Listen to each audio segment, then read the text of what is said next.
दोस्तों, हर प्राणी के भीतर कुछ अच्छाइयाँ होती हैं तो कुछ बुराइयाँ। दशानन रावण के साथ भी ऐसा ही था। रावण का सबसे बड़ा दुर्गुण था उसका अहंकार, जिसने उसका सर्वनाश कर दिया।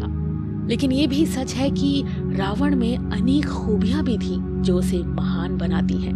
महर्षि वाल्मीकि के द्वारा लिखित रामायण में भी ये वर्णन आता है कि एक बार जब हनुमान प्रभु श्री राम की आज्ञा से माता सीता की खोज में लंका आए थे तो वो खुद रावण की खूबियों को देख आकर्षित हो गए थे। दशानन रावण एक महापंडित था तथा उसके तप में जो कठोरता थी वो शायद ही उस काल के किसी ऋषि मुनि में हो। रावण बहुत ही विद्वान, चारों वेदों का ज्ञाता तथा सभी विद्याओं में पारंगत था। उसके जैसा तीक्ष्ण बुद्धि वाला प्राणी आज तक इस पृथ्वी में नहीं हुआ। इंसान के मस्तिष्क में ज्ञान व बुद्धि का भंडार होता है जिसके बल पर वो जो चाहे वो पा सकता है, परंतु रावण के तो 10 सिर थे। रावण के इस अद्भुत ज्ञान को देख भगवान शिव ने उन्हें अपने घर वास्तु शांति के लिए आचार्य पंडित के रूप में निमंत्रण दिया था। रावण की माँ का नाम कैकशी व पिता का नाम ऋषि विशर्वा था। रावण की माता एक दैत्य कन्या थी। रावण के भाई बहनों में कुंभकर्ण, विभीषण, बहन शूर्पणखा के साथ ही धन के देवता कहे जाने वाले कुबेर भी उनके भाई थे। रावण ने अपने कठोर तपस्या के बल पर भगवान शिव को प्रसन्न किया और वरदान मांगा, परंतु शिव जानते थे कि रावण उनके वरदान का गलत उपयोग करेगा। शिव को रावण के कठोर तपस्या के कारण उसे वरदान देना पड़ा, परंतु उस वरदान से धरती की रक्षा के लिए भगवान विष्णु को उनके 7वें अवतार भगवान श्री राम के रूप में पृथ्वी में आना पड़ा। रामायण के अनुसार जब रावण ने श्री राम की पत्नी माता सीता का अपहरण किया तो राम ने हनुमान सहित लंका के राजा रावण पर आक्रमण कर उसका वध कर दिया।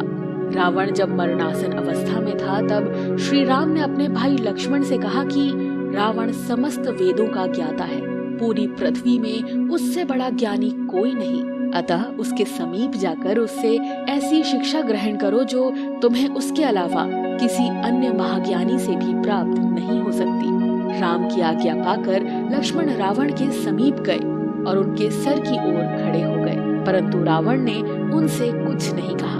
तब लक्ष्मण फिर से राम के पास लौटे और उन्हें पूरी बात बताई।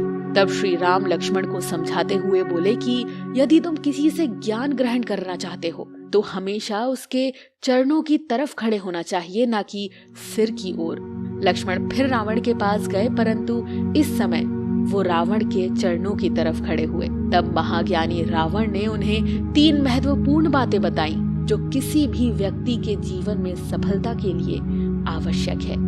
पहली बात रावण ने लक्ष्मण को बताई कि शुभ कार्य जितनी जल्दी हो सके उसे अति शीघ्र करना चाहिए व अशुभ कार्य को जितना देर तक संभव हो टालना चाहिए। मैंने प्रभु श्री राम को पहचानने में बहुत देर कर दी और उनसे शत्रुता मोल लेने के कारण ही आज मैं इस हालत में हूँ। दूसरी बात कही कि कभी भी अपने शत्रु को छोटा नहीं समझना चाहिए।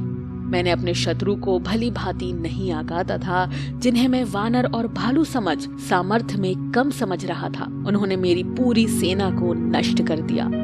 जब मैंने भगवान शिव से अमरता का वरदान मांगा था तो मनुष्य के अतिरिक्त कोई मेरा वध नहीं कर सके कहा था। ये मेरी एक और गलती थी जो मेरे अंत का कारण बनी। तीसरी और सबसे महत्वपूर्ण बात, यदि तुम्हारे जीवन का कोई राज हो तो उसे अपने तक ही सीमित रखना। अपना राज किसी प्रिय को भी नहीं बताना चाहिए, चाहे वो तुम्हारा कितना ही करीबी क्यों ना हो। ये भूलकर मैंने विभीषण को अपना राज बता दिया और जिंदगी की तीसरी सबसे बड़ी गलती कर बैठा।